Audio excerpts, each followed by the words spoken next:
ৰহেন্দ্ৰ মৰাণ ওৰফে গুলী অসমৰ মহানুভৱতা এখন অপ্ৰাদেশিত মহাবিদ্যালয়ৰ দৰিদ্ৰ সীমাৰেখাৰ তলৰ দুগৰাকীকৈ ছাত্ৰীক অধ্যয়নৰ সম্পূৰ্ণ খৰচৰ দায়িত্ব ল'লে ৰহেন্দ্ৰ মৰাণে। বৃহত্তৰ মাকুম অঞ্চলৰ এখন ঐতিহ্যমণ্ডিত বেচৰকাৰী শিক্ষানুষ্ঠান হৈছে মাকুম মহাবিদ্যালয়। 1997 চনতে স্থাপিত হোৱা এই মহাবিদ্যালয়খনৰ সমগ্ৰ তিনিচুকীয়া জিলাখনত যথেষ্ট সুনাম আছে।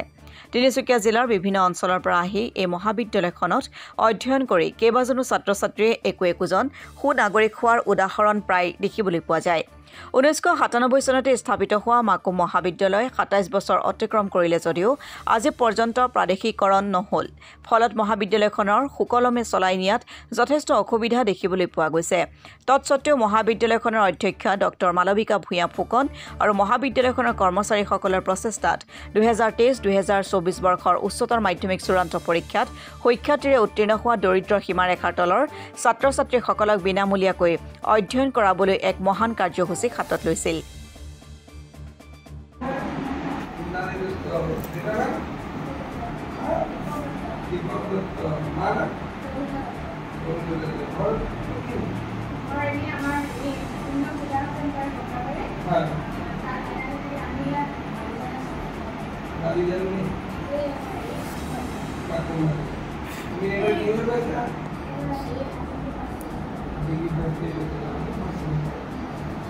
ভালকে পঢ়িবা দে একদম ভালকে পঢ়িম বুলি ক'লে দেই স্কুলটো সেই মহান কাৰ্যসূচী ৰূপায়ণ কৰাৰ ক্ষেত্ৰত বহুজন ব্যক্তিয়ে মহানুভৱতা প্ৰদৰ্শন কৰি দৰিদ্ৰ সীমাৰেখাৰ তলৰ কেইবাগৰাকী ছাত্ৰ-ছাত্ৰীয়ে অধ্যয়ন কৰাবলৈ সম্পূৰ্ণ খৰচৰ ইতিমধ্যে দায়িত্ব গ্ৰহণ কৰিছে।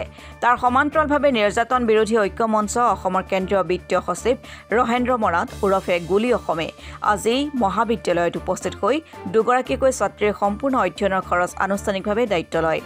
ৰহেন্দ্ৰ মৰাণৰ এই সহায়ৰ বাবে ছাত্ৰীগৰাকীৰ মাতৃয়ে ৰহেন্দ্ৰ মৰাণক ধন্যবাদ জ্ঞাপন কৰাৰ লগতে ৰহেন্দ্ৰ মৰাণ ওৰফে গুলী অসমে ভৱিষ্যতেও এনেধৰণৰ সমাজ গঢ়াৰ কাম কৰি যাব বুলি সংবাদ মাধ্যমৰ আগত জানিবলৈ দিয়ে।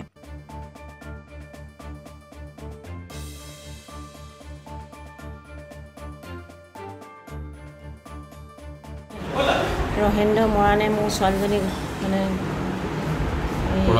পঢ়াবলৈ মানে গাত লৈছে, কিন্তু মই এজনী দুখীয়া ঘৰ চোৱা মানুহ, তথাপি মোৰ ছোৱালীজনী মানে ক্লাছ 8ৰ পৰা পঢ়ালোঁ। এতিয়া বাকীখিনি মানে হায়াৰ ছেকেণ্ডেৰী পাছটো কৰালোঁ। এতিয়া পিছৰখিনি মইতো নোৱাৰিম বুলিয়ে ভাবি আছিলোঁ। এতিয়া ৰহেন্দ্ৰ মৰাণে যদি হেৰি লৈছে, সিদ্ধান্ত লৈছে মানে পঢ়াম বুলি ছোৱালীজনী, সেইটোতে মোৰ বহুত মাকুম কলেজত সেইটোৱে স্বামীয়ে কি কৰিছে? স্বামীয়ে মানে মোৰ আৰু দ্বিতীয় এগৰাকী বিবাহ কৰিলে, কিন্তু আমাক মানে হেৰি কোনো পঢ়া শুনাত মানে ছোৱালীজনীক নিদিয়ে, তেওঁ নেচায় উল্টি। সেইটো কাৰণে মই য'ত ত'ত কাম কৰি পেলাই মই ছোৱালীজনীক মানে হায়াৰ ছেকেণ্ডেৰীটো পাছ কৰালোঁ। ভাল এটা অনুভৱ। আজি আচলতে মাকুম মহাবিদ্যালয় এই মহান অনুষ্ঠানটি 1997তেই জন্ম লাভ কৰা এই জ্ঞানৰ পোহৰ, আচলতে জ্ঞানৰ বন্তিৰে উজ্বলি থকা মাকুম বৃহত্তৰ এই অঞ্চলটো, এই অনুষ্ঠানটিয়ে আচলতে গোটেই অঞ্চললৈ মাকুম এই বৃহত্তৰ অঞ্চলটোলৈ গৌৰৱ কঢ়িয়াই আনিছে। আৰু এই মহান অনুষ্ঠানটোত আচলতে আজি মই দুগৰাকী ভণ্টিক অৰ্থাৎ ছাত্ৰীক তেওঁলোকক 4 বছৰ পঢ়োৱা যিটো দায়িত্ব গ্ৰহণ কৰিছোঁ, এইটোৱে আচলতে মোকো প্ৰত্যেকটো খোজত সচেতনতাই বাট বুলিবৰ কাৰণে আচলতে এক প্ৰেৰণা যোগাইছে। নিশ্চিতভাৱে এটা আজি ভাল অনুভৱ। আৰু ইয়াৰ সমান্তৰালভাৱে আজি এটা কথা ক'ব লাগিব যে আজি উপস্থিত থকা মোৰ বন্ধুবোৰ সঞ্জয় গগৈ আৰু বন্ধুবোৰ যোগেশ কৰ্মী, আৰু আটাইতকৈ আজি এই অনুষ্ঠানটোৰ লগত তেখেত মানে মহান মানে এটা গুৰু দায়িত্ব গ্ৰহণ কৰি থকা প্ৰিন্সিপাল বাইদেউ, গতিকে বাইদেৱে এটা আমাৰ ঘৰুৱলী সম্পৰ্ক আছে, খুব সু সম্পৰ্ক।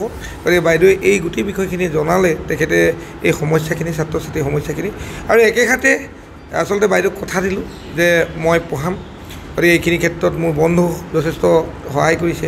গতিকে আটাইলৈকে মই অভিনন্দন জনাইছোঁ। আচলতে আমি মানুহ হৈ কাম কৰিব লাগিব এই দুটা দিনত। মানুহ, মই এটাই কৈছোঁ যে মানুহ আচলতে ভাল মানুহ হোৱা আগত সৎ মানুহ হ'ব লাগিব। গতিকে ছাত্ৰ ছাত্ৰীকেও সকলোকো কৈছোঁ যে তেওঁলোকে অন্ততঃ সৎ মানুহ হৈ থিয় হ'ব লাগিব।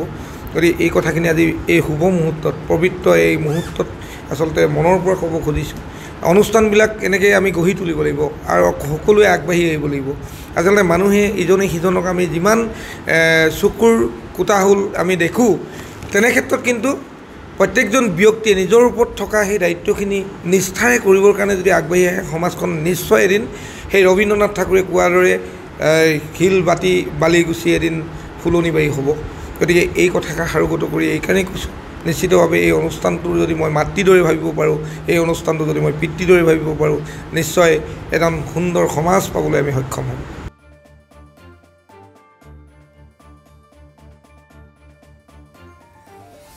Bureau report Assam today.